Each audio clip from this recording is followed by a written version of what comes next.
آج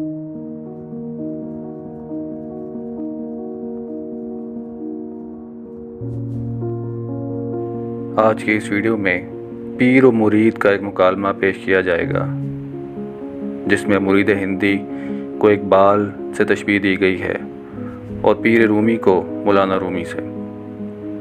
اس مکالمے میں اقبال نے مولانا روم کی زبان سے بعض مسائل کی حقیقت بیان کی ہے اور اس سلسلے میں مثنوی کے مختلف اشعار کی بھی صحیح شرح فرما دی ہے۔ مرید ہندی: حقیقتوں کو پہچاننے والی آنکھ سے اس لیے خون کی ندی بہہ رہی ہے کہ موجودہ زمانے کے علوم نے دین کو خوار و خستہ کر دیا ہے۔ فرمائیے علاج کی کیا صورت ہے؟ پیر رومی: اگر تو علم کو تن پروری کے لیے استعمال کرے گا تو وہ سام بن کر ڈس لے گا۔ اگر تو علم کے ذریعے سے اپنا باطن آراستہ کرے گا تو وہ تیرے لیے دوست اور رفیق کا کام دے گا۔ مراد یہ ہے کہ علم کو ظاہری آسائش یا آرائش کے لیے استعمال نہیں کرنا چاہیے، بلکہ اس سے دل و دماغ کی آرائش کا کام لینا چاہیے۔ اگر مغربی علوم سے بھی یہی کام لیا جائے تو وہ انسانیت کے لیے رحمت کا باعث بن جائیں۔ مصیبت یہ ہے کہ انہیں غلط طریق پر استعمال کیا جا رہا ہے، لہٰذا وہ دینی نقطۂ نگاہ سے مصیبت کا باعث بن گئے ہیں، اور اب تو لوگ دینوی نقطۂ نگاہ سے بھی ان علوم پر لعنت بھیج رہے ہیں۔ مرید ہندی: اے درد مند عاشقوں کے امام، تیرا یہ پرمعنی قول مجھے یاد ہے کہ ساز کا مغز خشک ہوتا ہے، تار خشک ہوتے ہیں، ڈھانچہ خشک ہوتا ہے، پھر اس میں سے وہ نغمے کیوں کر پیدا ہوتے ہیں جو محبوب حقیقی کی یاد تازہ کرتے ہیں۔ موجودہ دور احساس کی آواز پرست ہے، لیکن وہ کیف و سرور سے بہرا ہے۔ نہ اس کے قدم راہ حق پر جمے ہوئے ہیں، نہ اس میں یقین کا شمع نظر آتا ہے، نہ اسے حضوری کا ذوق نصیب ہے۔ وہ کیا جانے کہ اصل بھید کیا ہے، دوست کون ہے اور دوست کی آواز سے کیا مراد ہے۔ افسوس کہ یورپ والوں نے علوم فنون کی روشنی سے بظاہر ترقی کر لی اور ان میں چمک دمک بھی پیدا ہو گئی، لیکن نغمہ انہیں خاک ہی کی طرف کھینچے لیے جاتا ہے، آسمان کی طرف نہیں، یعنی وہ نیچے ہی گرے جاتے ہیں۔ زمین ہی کی چیزوں میں انہوں نے دل اٹکا رکھے ہیں، اپنے خالق و مالک سے تعلق پیدا نہیں کرتے۔ اس کا سبب کیا ہے؟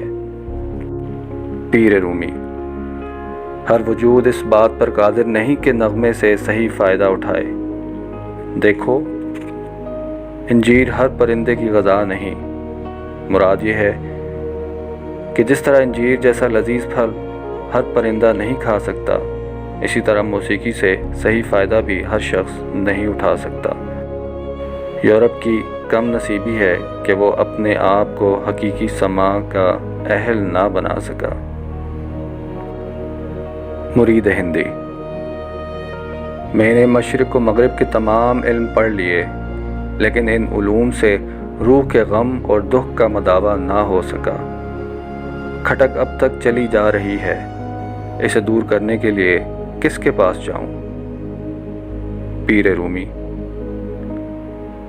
ہر نااہل کا ہاتھ تجھے بیمار کرے گا، ماں کی طرف آ، اسی کی تیمارداری سے تجھے شفا ہو گئی۔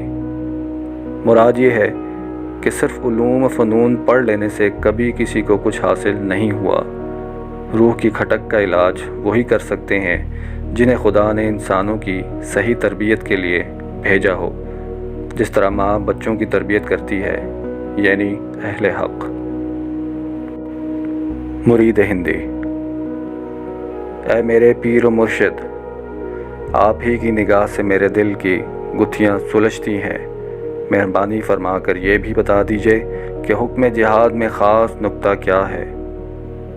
پیر رومی: جہاد یہ ہے کہ خدا کے بنائے ہوئے نقش کو خدا کے حکم کے مطابق مٹا دیا جائے۔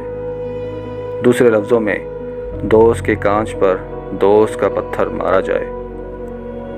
مطلب یہ ہے کہ سلسلے دو ہیں، ایک جسے ہم اصطلاح میں سلسلہ تکوین کہتے ہیں، یعنی خدا کا مختلف چیزیں بنانا اور پیدا کرنا۔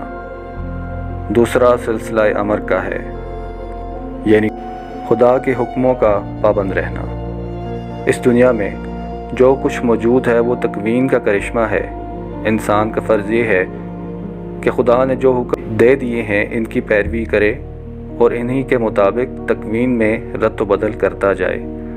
باطل قوتیں تکوین میں خدا کی مخلوق ہیں، لیکن عالم امر میں ان سے تصادم کا موقع آ جائے تو انہیں مٹا دینے میں دریغ نہ ہونا چاہیے، اس لیے کہ خدا کا حکم یہی ہے۔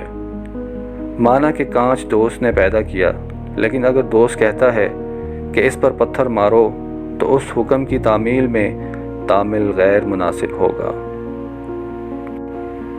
مرید ہندی۔ مشرق والوں کی نگاہیں یورپ کی تہذیب اور اس کے ظاہری حسن و جمال پر فریفتہ ہو رہی ہیں۔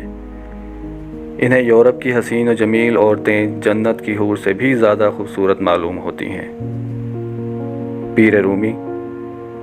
چاندی ظاہر میں اگرچہ سفید، چمکیلی اور نئی معلوم ہوتی ہے، لیکن اس سے ہاتھ اور کپڑے سیاہ بھی ہو جاتے ہیں۔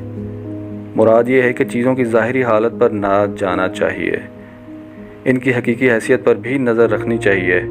یورپ کی حسین و جمیل عورتیں کتنی ہی کشش کا باعث ہوں، لیکن اگر چاندی کی طرح وہ قلب و روح کی سیاہی کا باعث بنے تو ان پر فریفتہ ہونا سراسر نقصان کا باعث ہے۔